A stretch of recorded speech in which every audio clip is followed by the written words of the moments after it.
The morning sun painted golden streaks across Judge James Harrison's mahogany desk as he adjusted his signature bow tie. A daily ritual performed with the same precision he applied to his legal decisions. At 63, he carried himself with the distinguished air of someone who had spent 3 decades behind the bench, though the slight tremor in his hands as he straightened his collar suggested something lurking beneath his composed exterior. His chambers, located in the east wing of the Somerset County Courthouse, reflected the careful curation of his life. Law degrees and certificates lined the walls in perfectly straight rows, each frame leveled to mathematical precision. A collection of leather-bound law books, arranged by both height and subject matter, filled the shelves behind his desk. Everything had its place, every detail controlled, just the way he liked it. Judge Harrison.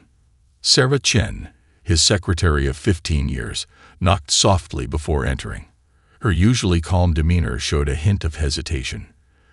"There's been a last-minute addition to your morning docket."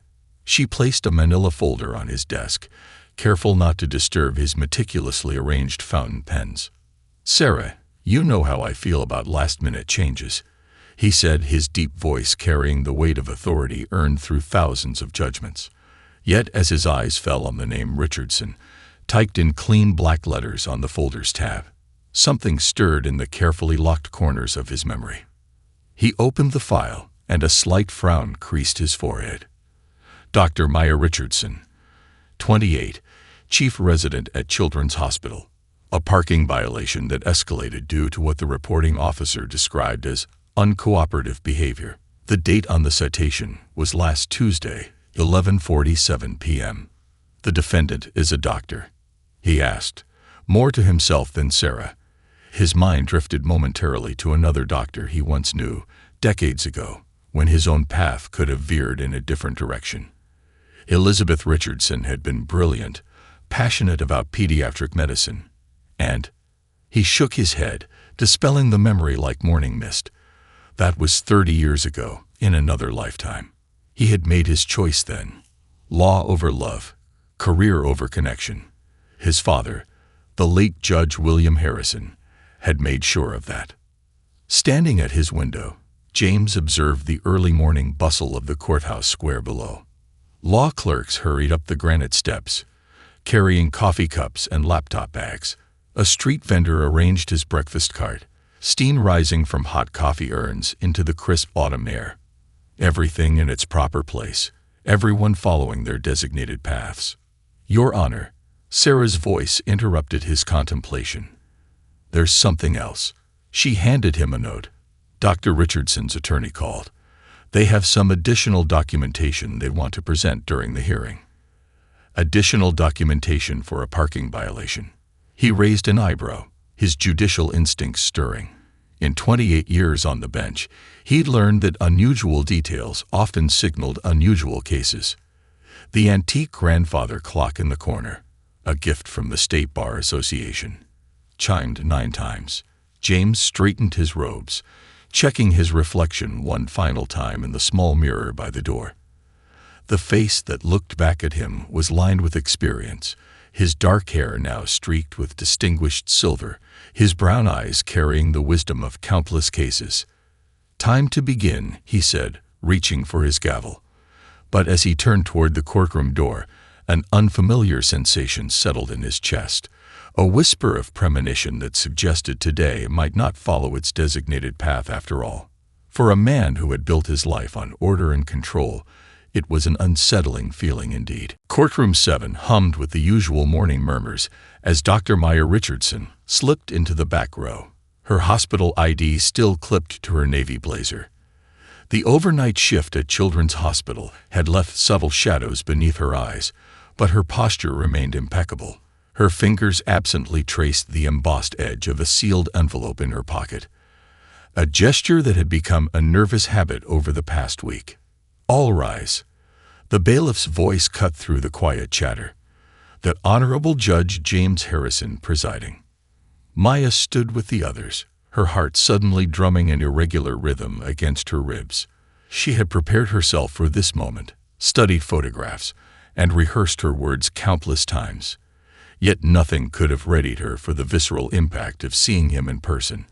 The way his left eyebrow arched exactly like hers, the familiar set of his jaw that she recognized from her own reflection. The morning docket moved swiftly. Judge Harrison handled each case with efficient precision, his voice carrying the weight of authority without being harsh. Maya noticed how he tilted his head slightly when considering testimony. Another gesture she knew intimately, having caught herself doing the same thing during patient consultations.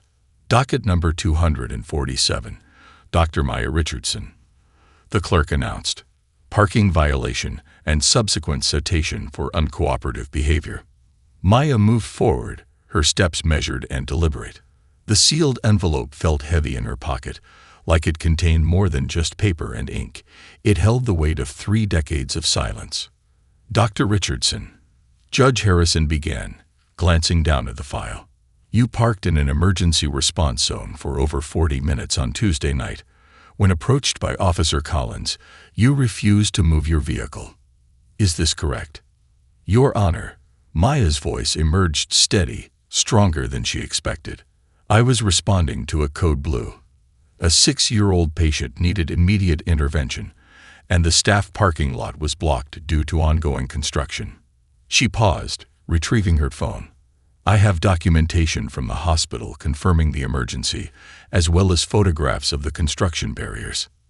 Something flickered across Judge Harrison's face, a momentary break in his judicial mask.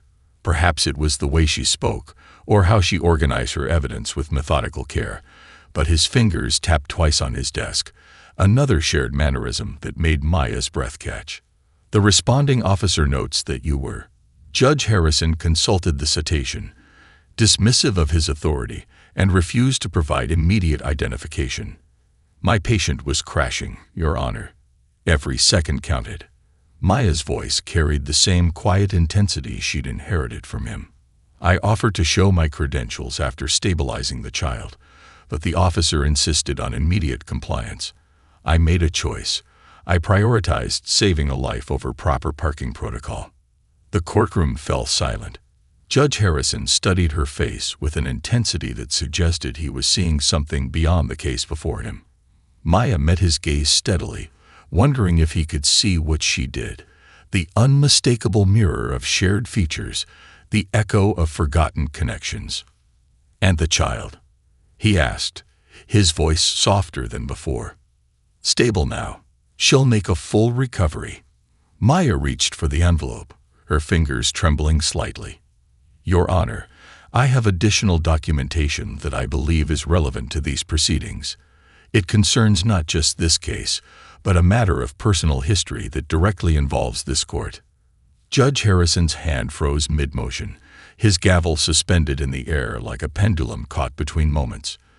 In his eyes, Maya could see the first glimmer of recognition, not of her face, not yet, but of something deeper, something that resonated with memories he buried beneath decades of carefully maintained order. The cream-colored envelope trembled slightly in Maya's hands as she withdrew it from her blazer pocket. The courtroom's air conditioning hummed softly, a counterpoint to the tension building in the room. Judge Harrison watched her movements with growing unease, his judicial demeanor wavering as something familiar tugged at his consciousness. Your Honor, Maya began, her voice carrying the same measured tone she used when delivering difficult news to patients' families. Before you make your ruling, I'd like to submit this as evidence of extenuating circumstances. She extended the envelope toward the bailiff, who approached to take it. Judge Harrison's fingers drummed once, twice on his desk, a habit Maya had observed throughout the morning. One she'd seen in videos of his previous court sessions she'd studied over the past months.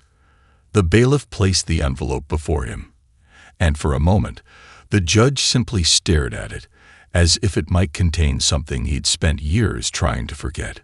Dr. Richardson, he spoke, his voice carrying a hint of something beyond judicial authority. What bearing could additional documentation have on a straightforward parking violation? Maya squared her shoulders, channeling the strength she'd inherited from her mother. The contents explain why I chose this courthouse for my hearing, when I could have easily filed for a venue closer to the hospital. She paused, watching his reaction. "It also explains why I requested specifically to be heard in your courtroom." The judge's left eyebrow arched, that familiar gesture again. "Are you suggesting this was a deliberate action on your part, Doctor?" There was a sharp edge to his question, the kind that had intimidated countless defendants before her. "Not the violation itself, Your Honor. That was genuinely an emergency response." Maya maintained steady eye contact, her heart thundering in her chest. "But my presence in your courtroom today, yes, that was deliberate." Judge Harrison's hand moved to the envelope, his fingers hesitating just a fraction before breaking the seal. The sound of tearing paper seemed unnaturally loud in the hushed courtroom. As he withdrew the contents, a small photograph slipped out first, landing face up on his desk. The change in his expression was subtle but profound. Color drained from his face as he stared at the image, a snapshot from 1995 showing a younger version of himself standing beside a beautiful woman with Maya's smile, both wearing medical school graduation gowns. Behind them, autumn leaves painted the campus in shades of gold and crimson. "This is," he started, then stopped, his voice uncharacteristically uncertain. "My mother, Elizabeth Richardson," Maya supplied softly. "And you, before you chose law school over medical school." She took a deep breath. "There's more, Your Honor. The second document is my birth certificate." Judge Harrison's hands shook slightly as he lifted the official document. His eyes fixed on the father's name, James William Harrison, written in faded ink. The date of birth placed it exactly 8 months after he'd last seen Elizabeth. The gavel slipped from his grasp, hitting the desk with a dull thud that echoed through the silent courtroom. Their eyes met across the space between them, and this time the recognition was complete. He saw his own features reflected in her face, the determined set of her jaw, the analytical gaze, even the way she held herself under pressure. "I think," he said finally, his judicial facade cracking like thin ice in spring, "we should continue this discussion in my chambers." His voice caught slightly. "Bailiff, please clear the courtroom. This hearing is in recess." Maya nodded, relief and anxiety warring in her chest. After 30 years of questions, of empty spaces on forms, of wondering why, the moment of truth had finally arrived. And it had happened in the very place where her father had built his life without her. Judge Harrison's chambers felt smaller than usual as he gestured Maya to one of the leather chairs facing his desk. His hand trembled slightly as he loosened his bow tie, the carefully maintained facade of judicial authority crumbling with each passing second. The morning sun streaming through the windows illuminated dust motes dancing in the air between them, tiny particles suspended in time, much like the questions hanging unspoken in the room. "You have your mother's eyes," he said finally, breaking the heavy silence. His voice carried a rawness that had never before entered his courtroom. "But that look you gave me out there, challenging and determined, that's all Richardson's stubbornness." He attempted a smile that didn't quite reach his eyes. Maya's fingers traced the edge of the photograph she'd brought, now lying on the desk between them. "Mom always said I got my hard-headedness from my father. I guess she was right." She paused, studying his face. "Did you ever wonder about her after she left?"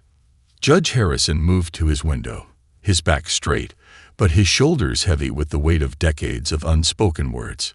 "Every day for months. Then every week. Then." He turned back to face her. "I convinced myself it was better this way. My father made it clear. A young lawyer with political aspirations couldn't risk his career over." He stopped, realizing how his words might sound. "Over someone like my mother." Maya's voice was quiet but firm. "A brilliant medical student who happened to have the wrong skin color for your family's ambitions." "I was a coward," he admitted, sinking into his chair. "When Elizabeth stopped returning my calls, I told myself she had moved on, that she understood our worlds were too different." His eyes fell on a framed photo on his desk. Himself being sworn in as a judge, his father beaming proudly beside him. "I never knew, never imagined." that she was protecting your career by disappearing. Maya withdrew another photograph from her bag, a snapshot of herself at age 5, wearing a toy stethoscope and a serious expression. Mom never told me about you until she got sick last year. Cancer. She watched his face pale. She survived, but facing mortality has a way of unlocking secrets. Judge Harrison reached for the childhood photo with uncertain hands. You wanted to be a doctor even then. Mom says I announced it at age 4 and never wavered. Just like she told me you were absolutely certain about becoming a lawyer, right up until your father made it an ultimatum rather than a choice. The grandfather clock in the corner ticked steadily, marking moments that felt both endless and too brief. Judge Harrison opened his desk drawer and withdrew a small worn leather wallet. From it, he carefully extracted a faded newspaper clipping, a brief announcement of Elizabeth Richardson's graduation from medical school with honors. I kept track, from a distance, he confessed, until she moved away, and I lost even that tenuous connection. He looked up at Maya, really seeing her now, not just the features they shared, but the years of absence etched between them. I have so many questions. So do I, Maya replied, her professional composure softening slightly. But first, I think you should know about your granddaughter. Sophie's 7, and she's already showing signs of having inherited both our stubborn streaks. The word granddaughter hit him like a physical force, and Judge James Harrison, known throughout the circuit for his unshakable composure, found himself reaching for his handkerchief to wipe suddenly damp eyes. The courthouse cafe buzzed with lunchtime chatter, but the corner table where Judge Harrison and Maya sat remained wrapped in its own pocket of silence. 2 untouched cups of coffee grew cold between them, the steam long since disappeared, much like the formal barriers that had existed in the courtroom. Maya's phone lay face up on the table, displaying a photo of a bright-eyed 7-year-old girl with her mother's smile and her grandfather's determined gaze. Sophie wants to be an astronaut doctor, Maya said, breaking the silence. She says regular doctors help people on Earth, but space doctors can help people on all the planets. A small smile played at her lips. Mom says that's exactly how I used to think, always trying to find ways to help more people. Judge Harrison leaned forward, studying the photo with an intensity that suggested he was trying to memorize every detail. She has Elizabeth's dimples, he observed softly. I remember how they would appear whenever she solved a particularly challenging medical case during our study sessions. Maya pulled out her tablet, opening a folder labeled History. I found these during my research, she said, sliding it across the table. Every case you've presided over involving medical professionals or hospitals, you've consistently ruled in favor of protecting patient care over institutional convenience. She paused, meeting his eyes. You never completely left medicine behind, did you? The judge's hands trembled slightly as he scrolled through the cases. I told myself I was just being objective, following the letter of the law. But perhaps he stopped on a case from 2015. A ruling that had protected a young resident's right to challenge senior staff decisions about patient care. Perhaps some part of me was still trying to heal in my own way. When Mom told me about you last year, Maya continued, withdrawing a leather-bound journal from her bag. She also gave me this. She kept it during medical school, documenting your study sessions, your dreams of opening a clinic together. She opened to a marked page where a pressed flower, now brown with age, lay between the pages. She said you gave her this from the hospital garden, the day you decided to switch to law school.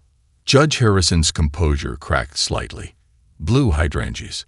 They were her favorite because they changed color based on the soil's chemistry.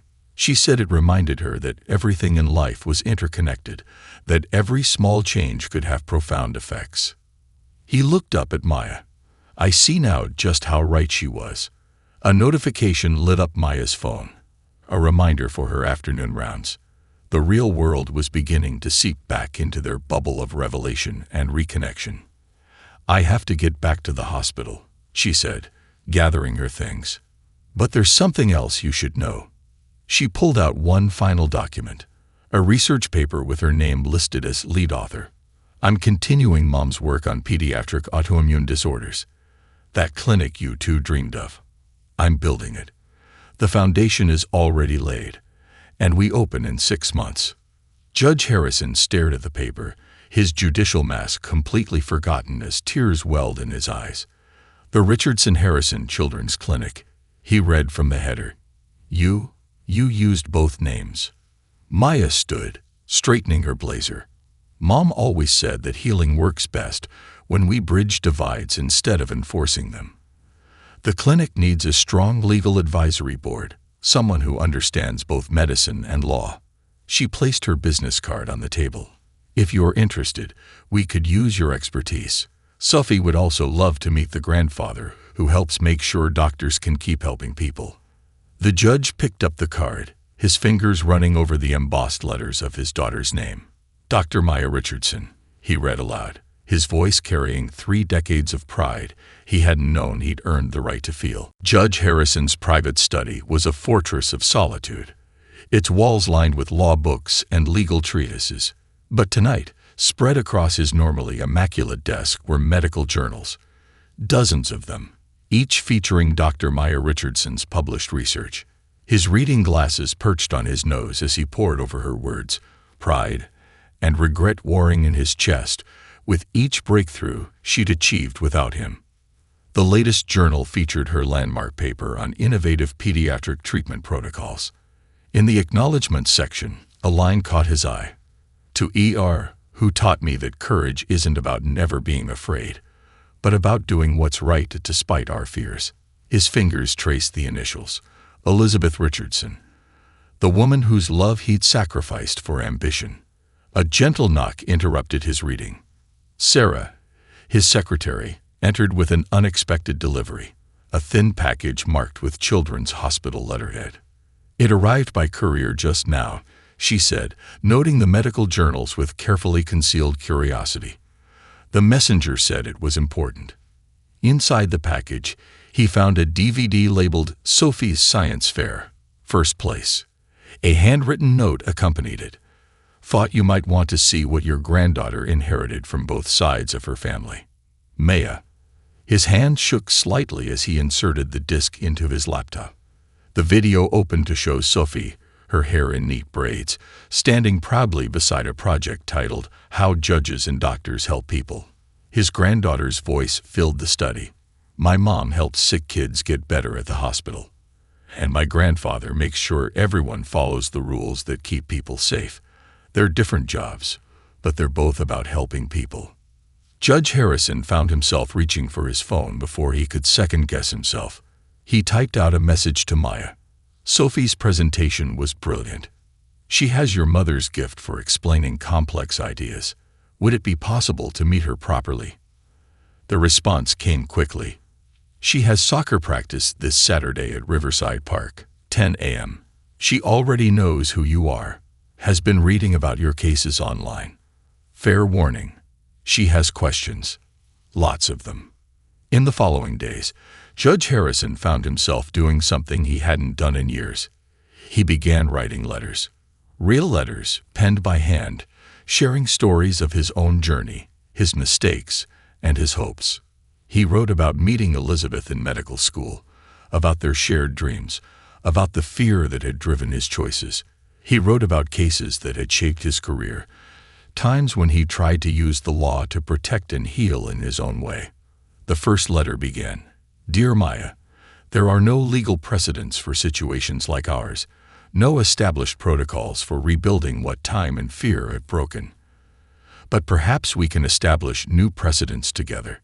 He wrote about discovering her published research, about the pride that overwhelmed him when reading about her innovations in pediatric care. He admitted to searching through hospital records, finding news articles about her emergency response team, seeing echoes of Elizabeth's compassion and his own determination merged in their daughter's achievements. The letters piled up on his desk, each one revealing another layer of truth, another piece of himself he'd kept hidden beneath his robes and responsibilities. Some he sent, others he kept, waiting for the right moment, understanding that trust, like healing, takes time. In his final letter of the week, He wrote words he'd held back for 30 years. Your mother was right. I was afraid. But Sophie's project made me realize something. Perhaps it's not too late to be both things. The man who upholds the law, and the man who helps heal what's broken, including our family. Riverside Park bloomed with early spring flowers as Judge Harrison stood at the edge of the soccer field, a small gift bag hanging from his trembling fingers. He'd arrived 30 minutes early, watching young athletes in colorful uniforms warm up, his eyes scanning for the granddaughter he'd only seen in videos and photos. Grandpa James. A clear voice rang out across the field. Sophie sprinted toward him, her braids bouncing, still wearing her soccer cleats. She carried a well-worn notebook covered in science stickers. Behind her, Maya followed at a more measured pace, her expression a mixture of caution and hope. Sophie skidded to a stop in front of him, looking up with Elizabeth's dimpled smile, and his own questioning gaze. Mom says you're really good at solving problems. I brought my science homework. Want to help? It's about DNA and family traits. The judge felt his practiced composure crack as he knelt to meet her eye level. I'd be honored, he managed, his voice rougher than usual. But first, I brought something for you. He offered the gift bag, watching as she pulled out a junior science kit, complete with a real stethoscope. Cool. Sophie immediately put the stethoscope around her neck, exactly the way she'd seen her mother do countless times. Can I listen to your heart? Mom says every heartbeat tells a story. Maya reached them as Sophie pressed the stethoscope to her grandfather's chest with careful concentration. Sophie, remember what we discussed about personal space? She began, but Judge Harrison shook his head. It's all right, he said softly. She's right about heartbeats telling stories. And this one has waited 30 years to be heard. They settled on a nearby bench, Sophie between them, her science notebook open. She pointed to her family tree project, where a recently added branch showed Judge Harrison's name. See, now my tree is complete. And look, she flipped to another page covered in her careful handwriting. I made a list of things we have in common. The list read, 1. We both like solving puzzles, 2. We scrunch our nose when thinking hard. 3. Mom says we're both stubborn in a good way. 4. We want to help people. 5. We love chocolate milk. I did my research, Sophie announced proudly, sounding so much like Maya that the judge had to smile. Just like Mom does for her patients. Maya watched them, her professional reserve softening. She spent 3 days compiling that list. Apparently, being thorough is another shared trait. Judge Harrison pulled out his own notebook, a leather-bound journal he'd started the day he learned about Maya.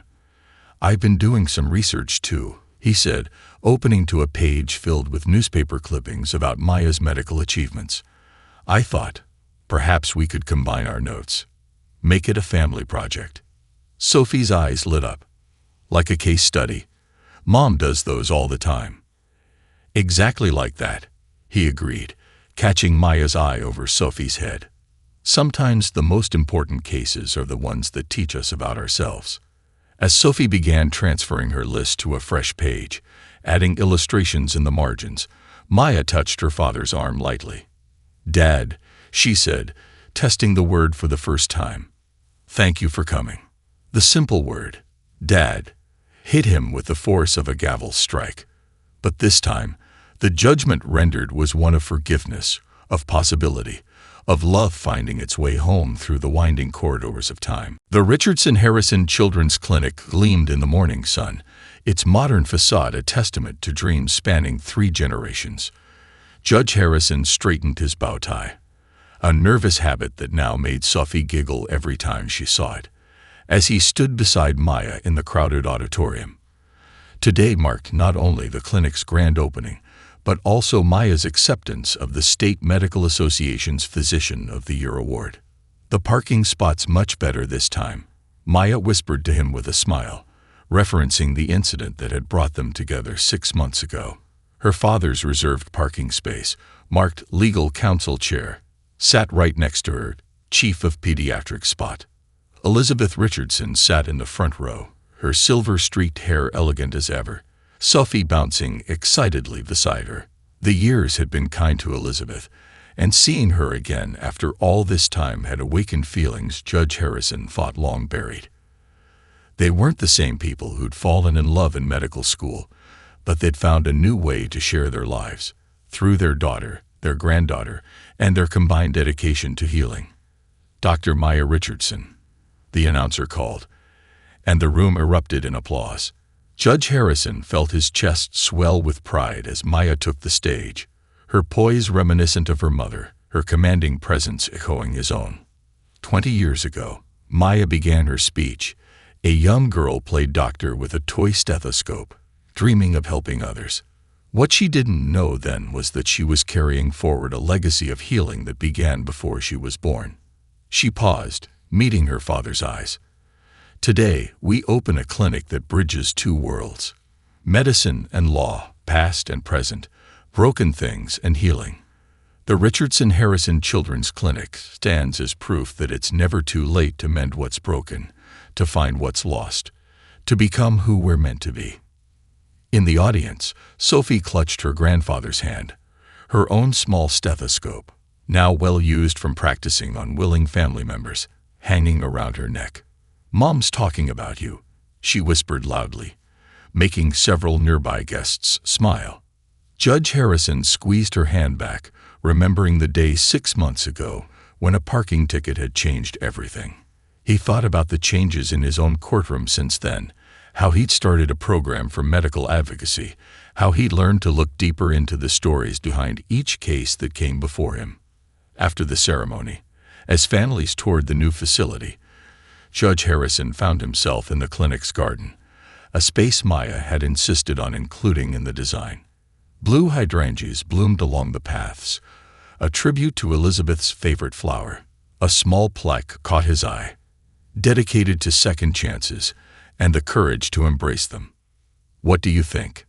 Maya asked, joining him by the flowers. She changed from her formal attire into her doctor's coat, ready to see her first official patients. "I think," he said slowly, "that sometimes the best judgments are the ones life makes for us." He touched one of the hydrangea blooms gently. "Your mother was right about these flowers. Everything is connected. Every small change ripples outward." Sophie's voice called from inside. "Mom, Grandpa, the first patient is here." They turned together toward the clinic's entrance, where Elizabeth waited with Sophie, both wearing identical dimpled smiles. Judge Harrison felt Maya's hand slip into his as they walked forward, no longer judges or doctors or strangers, but simply family. Proof that some cases could end with everyone winning, that some verdicts could heal instead of divide, that love could find its way home through even the longest detours of the heart.